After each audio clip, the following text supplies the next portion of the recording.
Hello everyone, कैसे हैं आप लोग। उम्मीद है आप सब लोग अच्छे होंगे, बढ़िया होंगे और अपनी तैयारी भी रेगुलर कर रहे होंगे। और ये जो क्लास है इसको भी रेगुलर करते रहना, नोट्स बनाते रहना।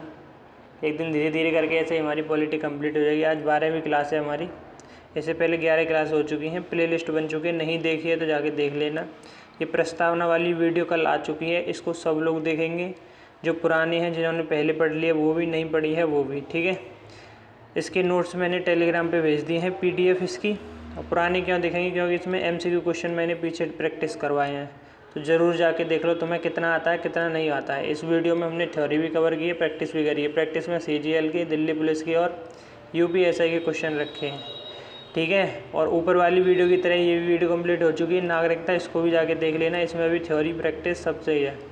टेलीग्राम ग्रुप ज्वाइन कर लेना, यहाँ पे पीडीएफ वगैरह मिल जाएगी तुम्हें। और यहाँ तुम कोई भी चीज़ पूछ भी सकते हो कमेंट करके, ठीक है, मैसेज करके। ये उसका क्यूआर कोड है, स्कैन कर सकते हो, या फिर ये नाम सर्च कर लेना, केवी पाठशाला ग्रुप, ठीक है। और ये हिंदी की प्ले लिस्ट है, ये पॉलिटी वाली प्ले लिस्ट है, चेकआउट कर लेना जाके। चैनल को सब्सक्राइब नहीं किया है, सब्सक्राइब कर लो। और अगर पीडीएफ चाहिए इस क्लास की तो टेलीग्राम ज्वाइन कर लेना, टेलीग्राम चैनल केवी पाठशाला के नाम से। ग्रुप अलग है, चैनल अलग है। ये पहली वाली क्लास है पॉलिटी की। तो स्टार्ट करें। इससे पहले हम लोग क्वेश्चन करेंगे कल वाले। कल के 5 प्रश्न, 5 तो नहीं है, 5 से ज़्यादा क्वेश्चन है। आप बताना कमेंट में आपके कितने सही गए।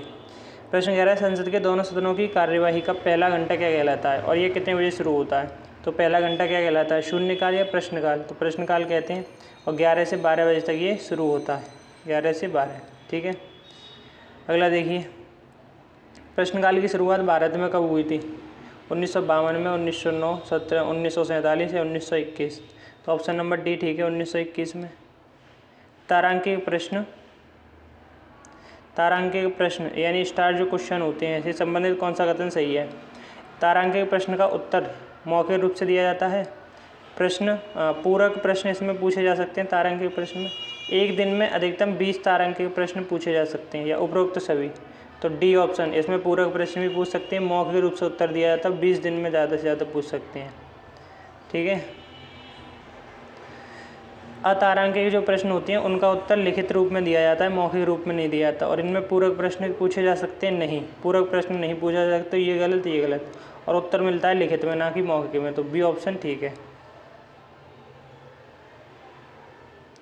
कह रहा है, अल्प सूचना प्रश्न, शॉर्ट नोटिस क्वेश्चन होते हैं, पूछने के लिए कितने दिनों की अवधि का नोटिस देना अनिवार्य है। तो 10 दिन से अधिक, 10 दिन से कम, कितने दिनों की अवधि का नोटिस देना अनिवार्य है।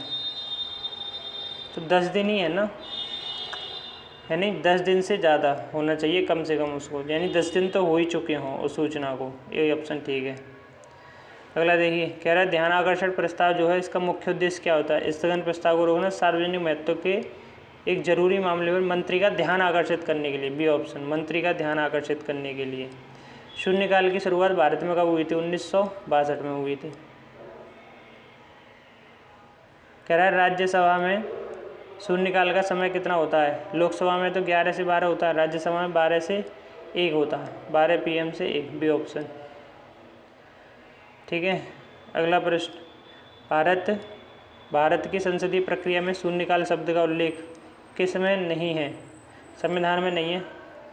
संसदीय प्रक्रिया में शून्यकाल जो है संविधान में नहीं है। फिर क्या है, प्रश्न उत्तर विवरण काल, इसका जो है वो दे रखा है, ठीक है। और 1960 के दशक में समाचार पत्रों में लोकप्रिय हुआ था।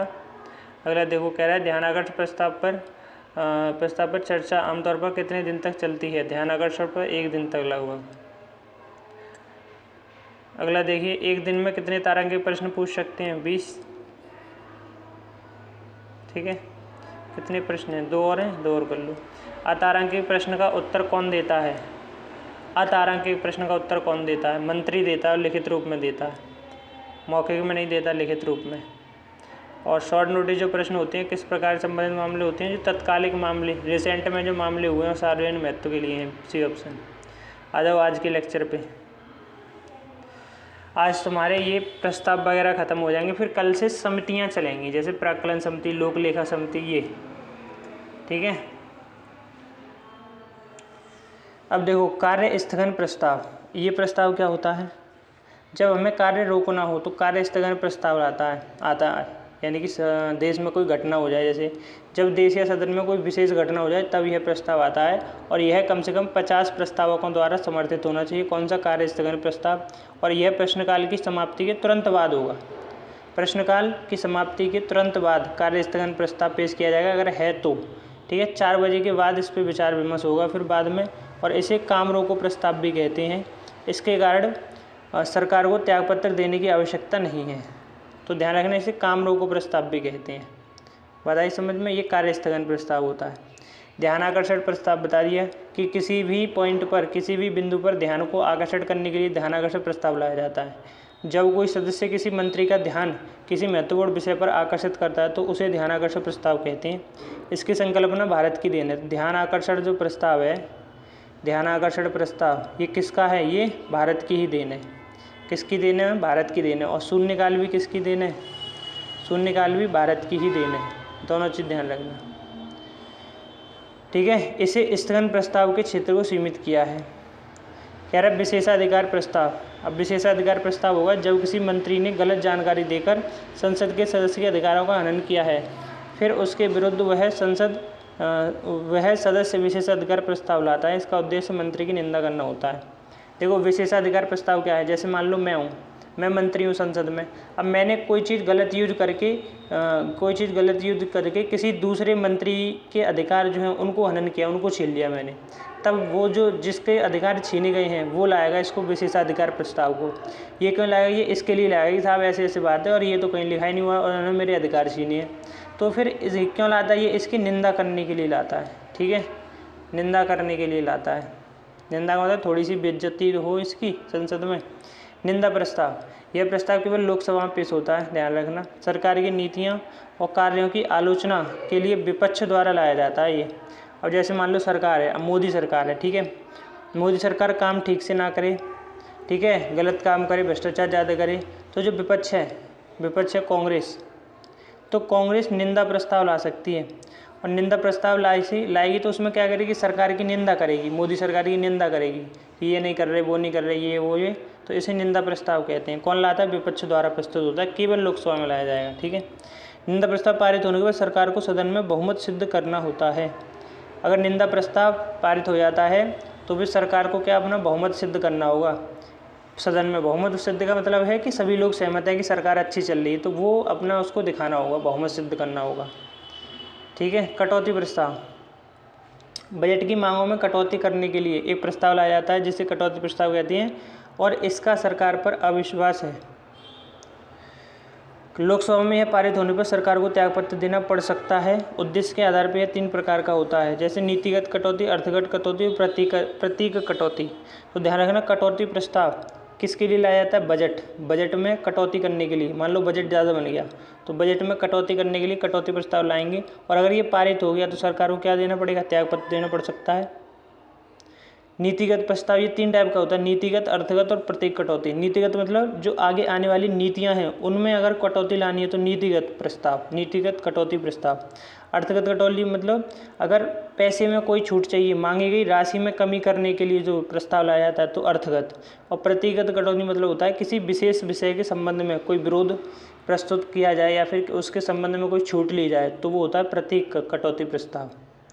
तीनों ध्यान समझ आएगी। नीतिगत मतलब जब नीतियों में छूट चाहिए, अर्थगत मतलब जब पैसों में छूट चाहिए, प्रतीक मतलब जब किसी विशेष चीज़ में छूट चाहिए, कटौती चाहिए वहाँ पे, ठीक है। वेरी इंपॉर्टेंट प्रस्ताव, अविश्वास प्रस्ताव। संविधान में अविश्वास प्रस्ताव का उल्लेख नहीं है, वेरी इंपॉर्टेंट पॉइंट ध्यान रखना। फिर इसमें क्या प्रक्रिया रहती है, कौन से आर्टिकल जो संविधान में नहीं है तो किसके तहत क्या होता है इसमें फिर, तो इसमें ध्यान रखना है कि लोकसभा के जो नियम है तो नियम नंबर 198 में मंत्रिपरिषद के लिए एक अविश्वास प्रस्ताव की प्रक्रिया के लिए नियम बनाया है। तो लोकसभा इसको अपने नियम के अनुसार चलाती है, नियम नंबर 198 के अनुसार। यह प्रस्ताव केवल लोकसभा की कार्यवाही के साथ ही जुड़ा हुआ है। लोकसभा में विपक्षी दल द्वारा यह प्रस्तुत किया जाता है। विपक्षी दल द्वारा एक तो निंदा प्रस्ताव प्रस्तुत किया गया था, एक अविश्वास प्रस्ताव प्रस्तुत किया गया। यानी कि सरकार पे विश्वास नहीं है, तो विश्वास नहीं है तो क्या है, अविश्वास है। अविश्वास के लिए लाया जाता है ये, ठीक है। आवाज़ आ रही होगी मुझे पता है, आज जाते तो अविश्वास प्रस्ताव, ठीक है। विपक्षी दल द्वारा प्रस्तुत किया जाता है। इसमें मिनिमम 50 समर्थक होने चाहिए। अविश्वास प्रस्ताव का समर्थन आवश्यक है 50 समर्थकों द्वारा। प्रस्तुत करने के लिए कोई विशेष कारण जानने की आवश्यकता नहीं है, किसी भी कारण के लिए प्रस्तुत हो सकता है ये। और इस पर विचार हेतु समय का निर्धारण कार्य मंत्रणा समिति द्वारा किया जाता है। इसके पारित होने पर मंत्रिपरिषद को त्यागपत्र देना पड़ सकता है। तो ध्यान रखना ये भी, इसके पारित होने पर भी क्या मंत्रिपरिषद को त्यागपत्र देना पड़ेगा। और अगर कटौती प्रस्ताव पारित हो जाए तो भी त्यागपत्र देना पड़ेगा, क्योंकि भाई बजट ही पूरा नहीं है। तो फिर तुम किस बात की सरकार चला रहे हो जब बजट पूरा नहीं कर पा रहे, तुम कटौती मांग रहे हो, बजट में पैसों में कटौती मांग रहे हो, नीति में कटौती मांग रहे हो, तो किस बात की सरकार चला रहे हो। सरकार गिराओ, फिर सरकार हटाओ, त्यागपत्र दो। इसलिए कटौती प्रस्ताव में त्यागपत्र देना पड़ सकता है। और अविश्वास प्रस्ताव अगर पारित हो गया कि सरकार के प्रति विश्वास ही नहीं है लोगों का, तब भी सरकार को त्यागपत्र देना पड़ सकता है। अविश्वास प्रस्ताव सबसे पहले 1963 में कृपलानी द्वारा पीएम जवाहरलाल नेहरू पर लाया गया था और अब तक 28 बार अविश्वास प्रस्ताव लाया जा चुका है।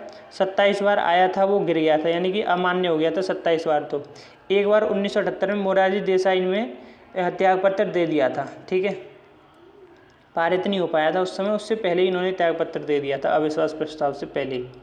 तो ध्यान रखना कि एक बार जो है थोड़ा सा इफेक्ट में आया था, बाकी 27 बार नल हो गया है ये, मतलब रिजेक्ट हो गया है। 1963 में सबसे पहली बार पीएम जवाहरलाल नेहरू पे लाया गया था जेवी कृपलानी के द्वारा। 28वां अविश्वास प्रस्ताव 26 जुलाई 2023 में गौरव गोगोई द्वारा मोदी सरकार के खिलाफ लाया गया था। तो 28वां अविश्वास प्रस्ताव मोदी के खिलाफ भी आ चुका है, लेकिन मोदी के खिलाफ आया था लेकिन खारिज हो गया। 199 वोट मिल गए थे फिर बाद में मोदी के पक्ष में, तो फिर वो खारिज कर दिया गया, ठीक है। मणिपुर हिंसा जो हुई थी उसके लिए लाया था। अब आ जाओ विश्वास प्रस्ताव। अब इसको कौन प्रस्तुत करेगा, ये सरकार। अगर यह वास्तव प्रधानमंत्री तथा मंत्रिपरिषद के किसी सदस्य द्वारा लाया जाता है, यानी सरकार द्वारा लाया जाता है विश्वास। क्यों? क्योंकि मान लो मैं सरकार चला रहा हूँ तो मैं दिखाऊंगा संसद में, हाँ कि भाई सब लोग मुझसे खुश हैं और सबको विश्वास है मुझ पर। तो यह भी शून्यकाल के समान भारतीय संसद की देन है। तो क्या क्या हो गया, देखो, एक तो शून्यकाल हो गया, शून्यकाल भारत ने दिया है, यानी कि भारत की देन है, किसी और देश से हमने ग्रहण नहीं किया शून्यकाल। उसके बाद एक ध्यानाकर्षण प्रस्ताव, शून्यकाल, ध्यानाकर्षण प्रस्ताव, और उसके बाद एक कौन सा है कि विश्वास प्रस्ताव, विश्वास प्रस्ताव, ठीक है। तो तीनों चीज़ ध्यान रखना। जब राष्ट्रपति को लगे कि पीएम को लोकसभा में बहुमत नहीं प्राप्त है तो राष्ट्रपति उससे विश्वास प्रस्ताव लाने के लिए कहता है, यानी कि प्रेसिडेंट को ये लग रहा है कि भाई मोदी काम नहीं कर रहा है ढंग से, उसके ऊपर लोगों का विश्वास ही नहीं है, तो फिर वो विश्वास प्रस्ताव लाने को कहता है मोदी से कि मोदी जी विश्वास प्रस्ताव लेके आओ, विश्वास सिद्ध करो अपना। तो राष्ट्रपति कहता है, ध्यान रखना, ठीक है। सबसे पहले 1979 में चौधरी चरण सिंह विश्वास प्रस्ताव लाने से पहले ही त्यागपत्र दे दिया था इन्होंने। इनसे कहा गया था विश्वास प्रस्ताव लाने के लिए चौधरी चरण सिंह से, लेकिन इन्होंने क्या काम किया, पहले ही त्यागपत्र दे दिया विश्वास प्रस्ताव लाने से पहले ही। फिर 1990 में बीपी सिंह और 1997 में HD देवगौड़ा विश्वास मत प्राप्त नहीं कर पाए थे, इसीलिए त्यागपत्र दे दिया इन्होंने, ठीक है। तो ये भी ध्यान रखना। धन्यवाद प्रस्ताव लास्ट पेज है ये, आई थिंक जी लास्ट पेज ही है, ठीक है। तो ये प्रस्ताव बहुत इंपॉर्टेंट है, ध्यान से पढ़ना।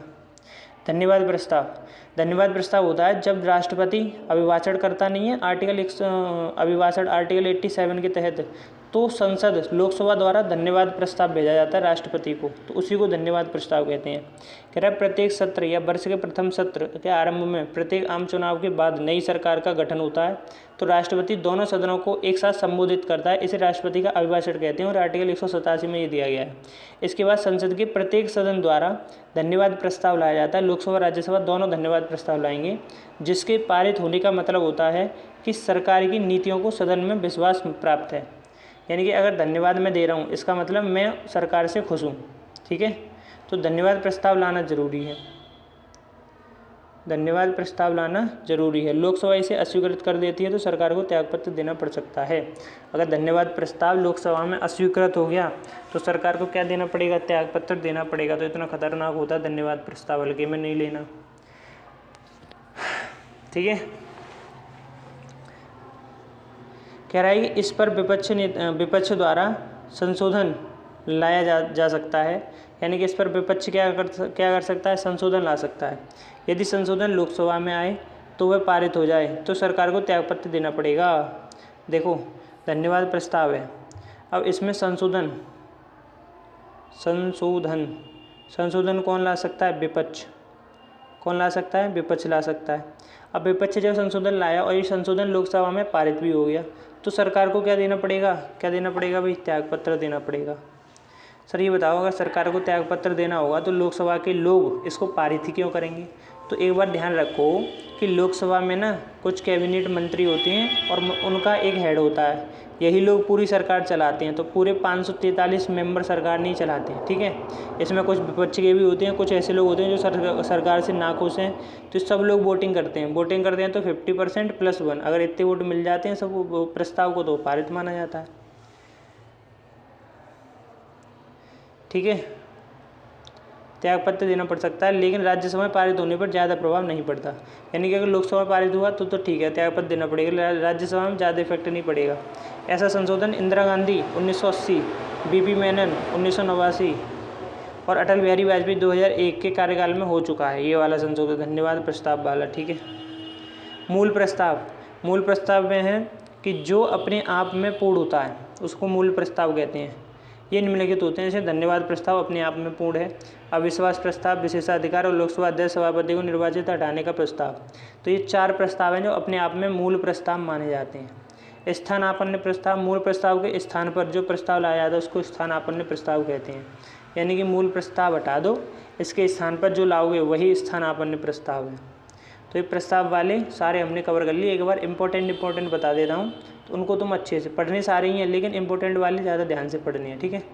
एक तुम्हें ये ध्यान आकर्षण बहुत अच्छे से पढ़ना है, ठीक है। उसके बाद ये निंदा प्रस्ताव और कटौती प्रस्ताव, ये दोनों बहुत अच्छे से पढ़ने हैं, 2 हो गए। उसके बाद वेरी इंपॉर्टेंट लगाओ मार्क्स इसमें, अविश्वास प्रस्ताव बहुत ज़्यादा ज़रूरी है, सारे पॉइंट ध्यान से याद करने हैं। और एक ये विश्वास प्रस्ताव, ठीक है, विश्वास प्रस्ताव ये याद कर लेना बस। PDF इसकी टेलीग्राम पर डाल दूँगा, वहाँ से जाके डाउनलोड कर लेना और साथ के साथ नोट्स भी बनाते रहना, ठीक है। बाकी ये जो वीडियो नहीं देखी हैं तुमने, ये वाली, ये सारी वीडियो जा कर के देख लो, बहुत इम्पोर्टेंट हैं और बहुत अच्छे से बनाई हैं, कोई भी पॉइंट नहीं छूटा है। एक बार देखोगे तब तुम्हें कंटेंट के बारे में समझ में आएगा कि कैसा कंटेंट है क्लास में। और साथ के साथ थ्योरी के बाद प्रैक्टिस भी दे रखी है, तो इससे ज़्यादा कौन सी बात है। और प्रैक्टिस ऐसी वैसी नहीं, CGL के, दिल्ली पुलिस के और भी PYQ जो एग्ज़ाम हुए हैं उनके PYQ डाल दिए, ठीक है। बाकी कमेंट कर देना आंसर जितने भी मैंने पूछे हैं, पढ़ते रहो, ठीक है। मिलते हैं अगली वीडियो में।